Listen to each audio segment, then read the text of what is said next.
सुबह ना Twitter on किया। ट्विटर ऑन करते ही सबसे ऊपर स्लीपी क्लासेस का पोस्ट था ऑन खिलजीज।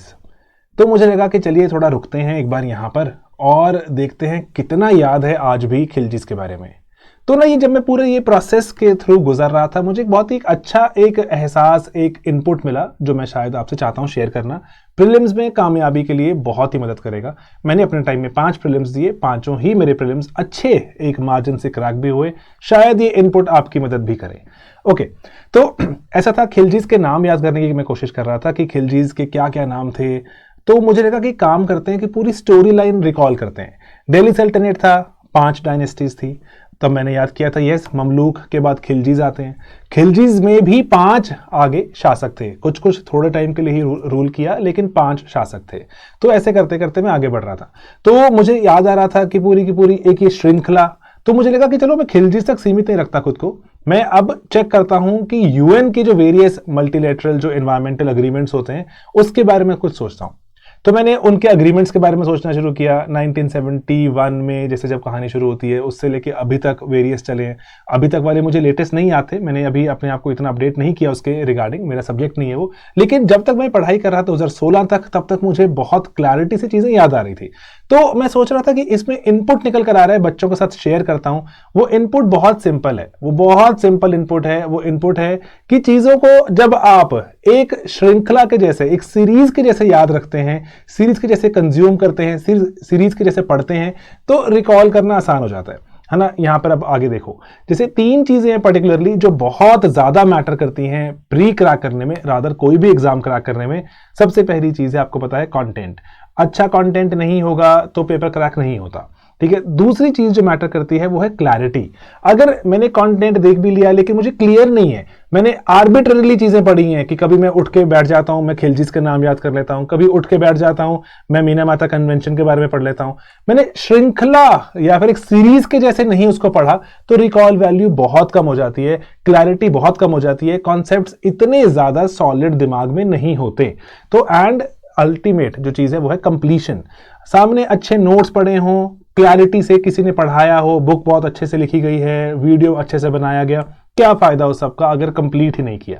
तो ये 3 C's याद रखना कि क्लैरिटी चाहिए हमें, कंप्लीशन चाहिए किसकी, अच्छे कंटेंट की। तो ये these 3 C's they help you immensely. आपको ये सबसे ज्यादा मैटर करेंगे कोई भी एग्जाम क्रैक करने में। And most of your time is spent finding out good content, कि गुड कंटेंट कहीं से मिल जाए, कहीं से कोई मुझे क्लैरिटी से पढ़ा दे, कंप्लीट मैं कर लूंगा, है ना। तो ये बात चलती रहती है। Okay, that is a trouble. Okay, then उसके बाद जो अब आपने मान लीजिए अच्छा कंटेंट आपको मिल गया, कंप्लीट भी करेंगे आप, उसको करना चाहते हैं, तो उसको अगर आप बिल्कुल शुरू से लेके अंत तक लेकर जाएंगे, एक स्टोरी लाइन दिमाग में बिल्ड होगी, कॉन्सेप्ट्स की क्लैरिटी बहुत ज्यादा बढ़ जाती है।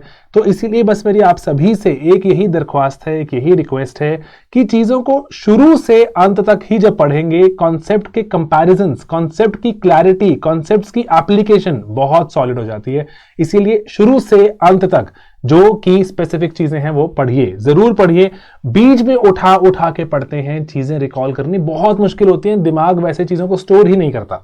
उसके बाद जो इंपॉर्टेंट चीज है दैट इज रेलिवेंट, कि रेलिवेंट सामान ही पढ़ें। रेलिवेंस बहुत इंपॉर्टेंट चीज है। आज प्री के वक्त लेट्स से आप अगर बहुत सारी चीजें लेट्स से ऑप्शनल की पढ़ रहे हैं या फिर मेंस की पढ़ रहे हैं, तो थोड़ी आप रेलिवेंस लूज कर रहे हैं ना, you will lose out on relevance and accordingly आपको प्री क्रैक करने में दिक्कत आएगी। मेंस के वक्त अगर प्री की स्पेसिफिक चीजें पढ़ रहे हैं तो रेलिवेंस का लॉस हो रहा है। इंटरव्यू के वक्त अगर आप थोड़ा प्री स्पेसिफिक मेन स्पेसिफिक पढ़ रहे हैं तो आप रेलिवेंस का लॉस कर रहे हैं। तो इसलिए रेलिवेंस होनी बहुत जरूरी है जिस भी स्टेज ऑफ एग्जाम में है। अभी मान लीजिए अगर आप प्री की तैयारी में जुटे हैं तो प्री की रेलिवेंट सामान ही पढ़ें।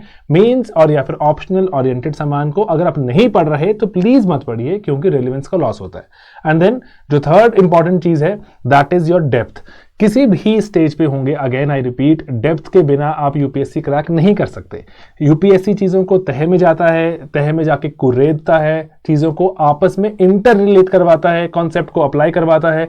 तो इसीलिए जब आपने स्टोरी लाइन में रेलिवेंट चीजें पढ़ी होंगी डीपली, एग्जाम क्रैक करने की प्रोबेबिलिटी बहुत ज्यादा इंक्रीज हो जाती है। और मेरे मानने में ये करना मुश्किल टास्क भी होता है, बहुत से बच्चे नहीं कर पाते, इसीलिए of course it is a tough exam. तो टफ एग्जाम सिर्फ वो दिन टफ नहीं है, पूरा प्रोसेस टफ है। तो तो इस बात को थोड़ा दिमाग में रखिएगा। एंड अंत में मैं आपको चाहता हूं यहां बताना कि हमारे क्रैश कोर्स में संभव में भी हम एग्जैक्ट यही चीजें करते हैं। 3 C's जो मैंने आपको बताए, उन 3 C's के साथ साथ हम यहां पर चीजों को रेलिवेंट कंटेंट को पढ़ते हैं डीपली। तो यही कोशिश जारी रहेगी। क्लासेस चलती हैं, टीचर्स के साथ आप इंटरेक्ट कीजिए, लाइव क्लासेस हैं, एंड यूपीएससी प्रीलिम्स को क्रैक करके चलेंगे मेंस की तरफ। अंटिल देन पढ़ाई करो, सीरियसली पढ़ाई करो, स्टोरी लाइन के जैसे पढ़ाई करो। जो भी किताब से पढ़ते हो, जो भी नोट से पढ़ते हो, कोई वीडियो से पढ़ते हो, किसी कोर्स का पार्ट हो, चीजों को स्टोरी लाइन के जैसे इमेजिन करोगे, बेटर रहोगे, बाकियों से डेफिनेटली बेहतर ही नंबर लेकर आओगे। यही मैंने शेयर करना था आपके साथ। ठीक है दोस्तों, मिलेंगे अपने अगले वीडियोस में बहुत ही जल्द। Bye bye, take care.